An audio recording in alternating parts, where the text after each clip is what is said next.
안녕하세요. 노블리암 치과 교정과 홍수민 원장입니다. 보통 많은 분들이 교정치료는 교정장치인 브라켓을 붙이는 날부터 시작된다고 생각하시는데요. 사실 그 전에 주치의가 치료를 준비하는 과정이 굉장히 많다는 것 알고 계셨나요? 교정은 어떤 장치를 쓰느냐보다 치료를 시작하기 전 진단이 80%를 결정합니다. 오늘은 교정치료를 시작하기 전에 진행되는 진단 과정에 대해 말씀드리겠습니다.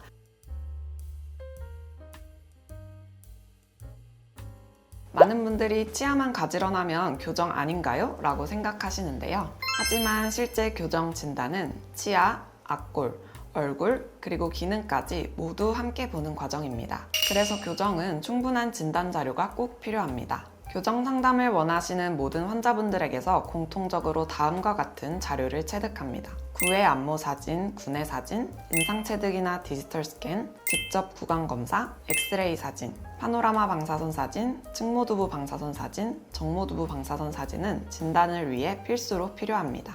추가로 매복치가 있거나 비대칭이 심한 경우, 앞교정 수술이 계획된 경우, 치조골이나 치아의 3차원적인 상태를 확인해야 하는 경우, 치아 뿌리 간격이 매우 좁은 경우 3차원 영상인 치과용 CT를 촬영하기도 하고요. 성장기 아이들의 경우 성장 단계 확인을 위해서 손바닥 사진, 즉 성장판 사진을 촬영합니다.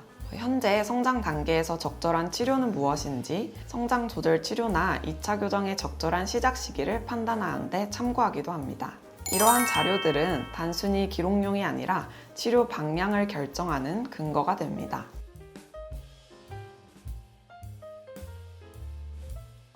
치과 자료의 기본인 파노라마 방사선 사진에서는 치아의 개수, 뿌리 길이, 과잉치나 사랑니 여부, 충치, 양쪽 턱관절의 대략적인 형태, 상악동 함기화 여부 등을 확인합니다. 교정 진단의 핵심 자료인 측모두부 방사선 사진에서는 머리뼈를 기준으로 윗턱과 아래턱에 전후방적인 부조화가 있는지, 수직적으로 골격 구조가 어떤지, 뼈에 심겨져 있는 치아의 각도, 돌출 정도 등의 평가가 이루어지고요. 정모두부 방사선 사진에서는 골격적인 비대칭, 상하악골의 횡적인 부조화가 있는지 확인합니다. 구의 안모 사진은 정면과 측면을 모두 촬영하는데요. 정면에서 가만히 있는 무표정 사진에서는 얼굴이 좌우 대칭인지, 가만히 있을 때 입술 다무는 것은 자연스러운지를 확인합니다. 정면 웃는 사진에서는 얼굴 중심선, 위아래 치아 중심선, 웃을 때 치아가 한쪽만 더 보이는지, 교합평면에 기울어짐이 있는지, 웃을 때 상악 전치와 잇몸이 보이는 정도, 그 다음에 컨소넌트한 스마일 아크를 이루는지, 즉 위앞니의 라인이 아랫입술의 곡선을 따르는지를 확인합니다.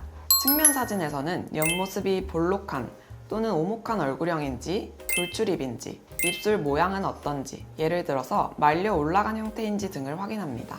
직접 임상 검사에서는 육안으로 보이는 충치, 구흡 여부, 혀의 위치, 구강 습관, 예를 들어서 손가락 빨기, 손톱 뜯기, 혀 밀기, 이악 물기, 이갈이, 그리고 턱관절 증상 여부, 가족력 등을 체크합니다. 이는 치아를 직접 움직이기 전에 치아에 지속적으로 보이지 않는 힘을 주는 요소들과 교정치료 예후에 영향을 주는 요소들을 확인하는 과정입니다. 이는 교정치료 진행과 치료 후 안정성 및 재발에도 영향을 주는 중요한 사항이므로 반드시 확인해야 합니다.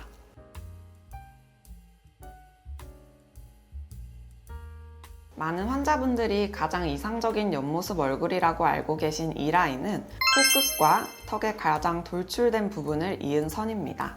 하지만 이 라인은 기준선이지 치료의 절대적인 목표선은 아닙니다. 이 라인을 참고해서 얼굴이 가장 편안해지는 위치를 찾는 것인데요. 한국인에서 이 라인 기준은 절대값이 아닙니다. 이 라인 안으로 무조건 넣으면 입이 들어가 보이거나 오히려 얼굴이 어색해질 수 있습니다. 그래서 교정과 전문의는 현재 입술과 앞니의 위치, 입술의 두께와 모양, 턱과 코의 형태를 모두 고려해서 이 환자에게 가장 자연스러운 치아와 연조직의 최종 위치를 치료 목표로 설정합니다.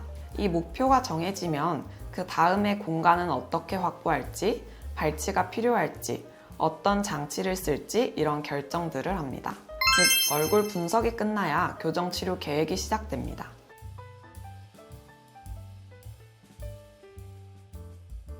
교정적 치아 이동은 3차원적으로 생각해보면 횡적으로, 전후방적으로, 수직적으로 이동을 계획합니다. 이때 각 방향으로의 이동에 필요한 공간을 확보하는 방법은 여러 가지가 있습니다. 우선 횡적으로 협소한 상악골과 치열궁을 가진 경우 악궁 확장 장치를 이용해 위턱을 넓혀줄 수 있는데요. 공간이 없다고 무조건적으로 넓히는 것은 아니고 아래턱과의 조화를 고려해야 합니다. 전후방적인 이동을 위해서 교정용 미니스크류로 골 고정원을 얻어 치아를 이동시킬 수도 있고, 발치 후 발치 공간을 이용하여 삐뚤빼뚤한 치아를 배열할 공간을 확보할 수도 있습니다. 또한 경미한 공간 부족이 있거나 치아 크기 불균형이 있는 경우에는 치아 사이를 아주 조금씩 다듬어서 공간을 만드는 치간 삭제를 활용할 수 있습니다. 일반적으로 보통 치아 한 면당 0.2에서 0.5mm 이내로 시행하고 과도한 삭제는 하지 않습니다. 제대로 계획된 치간 삭제는 충치 위험을 높이지 않습니다.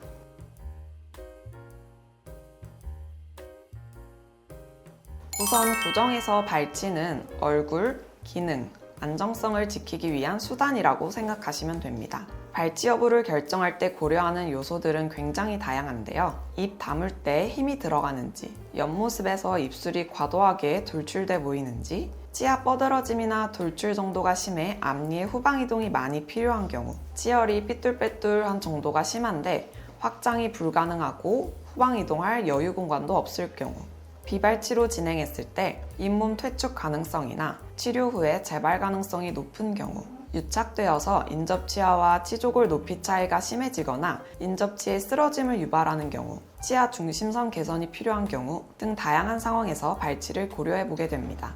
충치나 잇몸 질환이 너무 심해서 예후가 불량한 치아나 다른 치아에 비해 뿌리 길이가 유독 짧은 치아 같은 경우 발치 치아를 결정할 때 우선순위가 더 높아질 수 있습니다.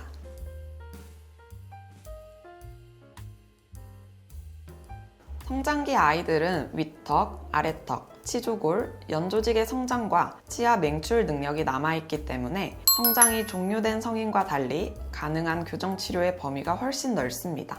예를 들어서 아래턱이 작아 무턱인 아이는 아래턱 성장을 유도하는 성장 조절 치료를 할 수 있고, 반대로 아래턱은 발달하고 위턱 성장이 저조한 아이는 아래턱 성장을 최대한 잡아주고 위턱 성장을 도와줄 수 있는 성장 조절 치료도 할 수 있습니다. 성인에서 위턱과 아래턱의 전후방적인 부조화가 너무 심해서 단순히 교정치료만으로는 개선이 어렵고 양악수술을 동반한 교정치료가 반드시 필요한 경우와 이와 비슷한 정도의 부조화가 성장기 어린이에게 있는 경우라면, 성장기 어린이는 남아있는 성장 잠재력을 이용해서 1차 교정, 즉 성장 조절 치료를 통해 추후 수술 없이 부조화를 해결할 수도 있습니다. 이처럼 교정치료는 교정장치를 붙이는 날이 시작이 아니라 진단을 시작하는 순간부터 이미 치료가 시작됩니다. 그래서 교정은 어떤 장치를 쓰느냐보다 어떤 기준으로 진단했느냐가 훨씬 중요합니다. 노블리암 치과는 교정 진단 과정을 매우 중요하게 생각하고 환자분 개인별로 맞춤형 계획을 세우고 있습니다. 교정 치료를 고민 중이시라면 환자 개인마다 정확한 진단과 체계적인 준비가 선행되는 병원을 선택하시는 것이 중요합니다. 이상 교정과 홍수민 원장이었습니다. 감사합니다.